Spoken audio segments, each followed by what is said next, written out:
Friends, welcome back to M B creation. ಎಲ್ಲ ಹೇಗಿದ್ದೀರಾ? ಚೆನ್ನಾಗಿದ್ದೀರಾ ಅಂದ್ಕೊಳ್ತೀನಿ. ನಾನು ಚೆನ್ನಾಗಿದ್ದೀನಿ. ನಾನು ಆಲ್ಮೋಸ್ಟು ಲೈವಲ್ಲಿ ಬಂದಿಲ್ಲ ಮತ್ತು ನನ್ನ ಹೋಮ್ ಟೂರು ಮಾಡಿಲ್ಲ. ಯಾಕಂದರೆ ನನ್ನ ಹತ್ರ ಆ ಥರ ಯಾವುದೋ ಎಕ್ವಿಪ್ಮೆಂಟ್ಸ್ಗಳು ಮಾಮೂಲಿ ಎಲ್ಲರೂ ಹೋಮ್ ಟೂರ್ ಮಾಡೋದಕ್ಕಾಗಲಿ ಎಲ್ಲರೂ ದೊಡ್ಡದು ಇದಿಟ್ಕೊಂಡಿರ್ತೀರ, ಕ್ಯಾಮ್ರಾ ಆಗಲಿ ನಿಮ್ಮ ಮೊಬೈಲ್ನಾಗಲಿ 360 ಡಿಗ್ರಿ ಇಟ್ಟು ಮನೆಯೆಲ್ಲ ಓಡಾಡೋದಾಗಲಿ, ಇಲ್ಲ ನಿಮ್ಮ ಮನೇಲಿ ಯಾರು ಇದ್ದು ಹೆಲ್ಪ್ ಮಾಡ್ತಾ ಇರ್ಬೋದು. ಬಟ್ ಆ ಥರ ನಮ್ಮ ಮನೇಲಿ ಯಾರೂ ಇಲ್ಲ. ಸೊ ಅದಕ್ಕೋಸ್ಕರ ನಾನು ಬರೀ ಜ್ಯುವೆಲರಿ ಬ್ಲಾಗ್ಸ್ನೇ ಮಾಡ್ತಾಯಿದ್ದೀನಿ. ದಯವಿಟ್ಟು ಯಾರೂ ಏನೂ ಅಂದ್ಕೊಳ್ಬೇಡಿ. ನನಗೆ ಯಾವುದೇ ರೀತಿ ಫೋಟೋ ಸಿಗ್ತಾ ಇದೆಯಲ್ಲ ಮತ್ತು ವಿಡಿಯೋಸ್ ಏನು ಸಿಗುತ್ತೋ ನಾನು ಅದರಲ್ಲೇ ಜ್ಯುವೆಲರಿ ಕಲೆಕ್ಷನ್ಸ್ನ ನಿಮಗೆ ಅಪ್ಡೇಟ್ ಮಾಡ್ತಾಯಿದ್ದೀನಿ ಡೇ ಟು ಡೇ. ದಯವಿಟ್ಟು ಯಾರೆಲ್ಲ ನೋಡ್ತಾ ಇದ್ದೀರೋ ಅವರೆಲ್ಲ ಸ್ಕಿಪ್ ಮಾಡ್ದಿರಾ ನೋಡಿ. ನಿಮಗೆ ನನ್ನ ಜ್ಯುವೆಲರಿ ಕಲೆಕ್ಷನ್ ಇಷ್ಟ ಆಯಿತು ಅಂದರೆ ಲೈಕ್ ಮಾಡಿ, ಶೇರ್ ಮಾಡಿ, ಕಮೆಂಟ್ ಮಾಡಿ. ನಿಮ್ಮ ಫ್ಯಾಮಿಲಿ ಫ್ರೆಂಡ್ಸ್ ಅವ್ರಿಗೆಲ್ಲರಿಗೂ ದಯವಿಟ್ಟು ತಿಳಿಸ್ಕೊಡಿ. ಇದನ್ನೆಲ್ಲ ಬಿಸ್ನೆಸ್ ಆಗಿ ಸ್ಟಾರ್ಟ್ ಮಾಡೋರು ದಯವಿಟ್ಟು ಬಂದು ನನ್ನ ಜೊತೆ ಕೈ ಜೋಡಿಸಿ ಅಂತ ಕೇಳ್ಕೊಳ್ತೀನಿ. ಕರೋನಾಗೆ ಮುಂಚೆ ಇದು ತುಂಬ ಚೆನ್ನಾಗಿ ನಡೀತಾ ಇದ್ದಿದ್ದು ಬಿಸ್ನೆಸ್ಸು. ಈ ನಡುವೆ ಎಲ್ಲ ರೀತಿಲೂ ಫ್ಲಾಪ್ ಆಗಿದೆ ಅಂತಲೇ ಹೇಳ್ಬೋದು.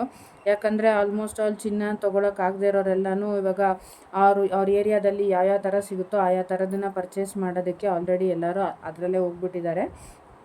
ಸೊ ಯಾರು ಈ ಇದಕ್ಕೆ ಬರ್ತಾ ಇಲ್ಲ. ಆನ್ಲೈನಲ್ಲೂ ತೊಗೊಳೋದಕ್ಕೆ ಯೋಚನೆ ಮಾಡ್ತಾರೆ ಕ್ವಾಲಿಟಿ ಹೇಗಿರುತ್ತೋ ಏನೋ ಅಂತ. ನಾನು ಹೇಳೋ ಪ್ರಕಾರ ಕ್ವಾಲಿಟಿಲಿ ಯಾವುದೇ ರೀತಿ ಮೋಸ ಮಾಡಿಲ್ಲ, ಮಾಡೋದು ಇಲ್ಲ. ಯಾಕಂದರೆ ಪರ್ಟಿಕ್ಯುಲರಾಗಿ ನಾನೇ ಈ ಜ್ಯುವೆಲರಿಯಿಂದನೇ ಎಲ್ಲ ಥರದ್ದೂ ಈ ಥರ ಜ್ಯುವೆಲರಿಗಳನ್ನ ನಾನೇ ಪರ್ಚೇಸ್ ಮಾಡಿದ್ದೀನಿ. ಯಾವುದೇ ರೀತಿ ಗೋಲ್ಡು ನನ್ನ ಹತ್ರನೂ ಇಲ್ಲ. ನಾನು ಎಲ್ಲದನ್ನೂ ನೀಟಾಗಿ ಕ್ಲೀನಾಗಿ ಅವ್ರು ಯಾವ ಪ್ಯಾಕಿಂಗಲ್ಲಿ ಕೊಟ್ಟಿರ್ತಾರಲ್ಲ ಅದೇ ಪ್ಯಾಕಿಂಗಲ್ಲಿ ಸ್ಟೋರ್ ಮಾಡಿ ಇದುವರೆಗೂ ಇಟ್ಟಿದ್ದೀನಿ. 6-7 ವರ್ಷಕ್ಕೆ ಮುಂಚೆಯಿಂದನೂ ಇದೆ.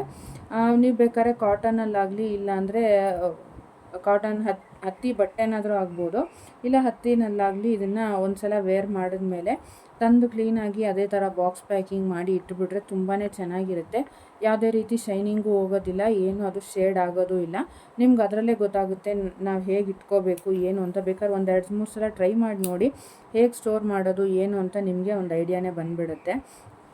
ಯಾರೆಲ್ಲ ನನ್ನ ವಿಡಿಯೋನ ಮುಂಚೆಯಿಂದ ಫಾಲೋ ಮಾಡ್ಕೊಂಡು ನೋಡ್ತಾ ಇದ್ದೀರಲ್ಲ ಅವ್ರಿಗೆಲ್ಲ ಹೇಳೋಕ್ಕೆ ಏನು ಇಷ್ಟಪಡ್ತೀನಿ ಅಂತಂದರೆ, ನಾನು ಹೇರ್ ಗ್ರೋತ್ ಆಯಿಲ್ ಅಂತ ಮನೆಯಲ್ಲೇ ರೆಡಿ ಮಾಡ್ತೀನಿ.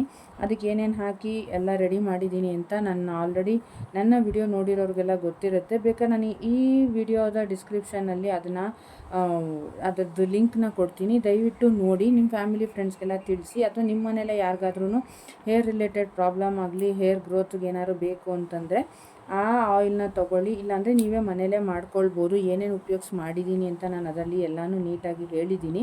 ಮತ್ತು ಯಾವ ರೀತಿ ಮಾಡಬೇಕು, ಹೇಗೆ ಸ್ಟೋರ್ ಮಾಡ್ಕೋಬೇಕು ಅಂತಲೂ ಎಲ್ಲನೂ ಹೇಳಿದ್ದೀನಿ. ದಯವಿಟ್ಟು ಯಾರೆಲ್ಲ ನನ್ನ ವಿಡಿಯೋ ನೋಡ್ತಾ ಇದ್ದೀರೋ ಫುಲ್ಲು ನೋಡಿ. ನನ್ನ ಮಾತು ಕೇಳಲೇಬೇಕು ಅಂತ ನಾನು ಯಾರಿಗೂ ಫೋರ್ಸ್ ಮಾಡಿಲ್ಲ, ಮಾಡೋದೂ ಇಲ್ಲ. ಯಾಕಂದರೆ ಒಳ್ಳೊಳ್ಳೆ ಕಲೆಕ್ಷನ್ ಇದೆ. ನೀವು ಬೇಕಾದ್ರೆ ಸ್ಕ್ರೀನ್ಶಾಟ್ ತೆಗೆದಿಟ್ಕೊಂಡು ನನಗೆ ಕಳಿಸಿದ್ರೆ ನಾನು ಅದ್ರದ್ದು ಪ್ರೈಸಿಂಗ್ ಹೇಳ್ತೀನಿ. ಮತ್ತು ನನ್ನದು ನಂಬರ್ನೂ ಡಿಸ್ಪ್ಲೇ ಮಾಡ್ತಾಯಿದ್ದೀನಿ. ಯಾರೆಲ್ಲ ನನ್ನ ವಿಡಿಯೋನ ನೋಡ್ತಾ ಇದ್ದೀರೋ ಮತ್ತು ನನ್ನ ಚಾನಲ್ನ ಫಾಲೋ ಮಾಡ್ತಾ ಇದ್ದೀರೋ ತುಂಬ thank you for watching friends. Thank you so much.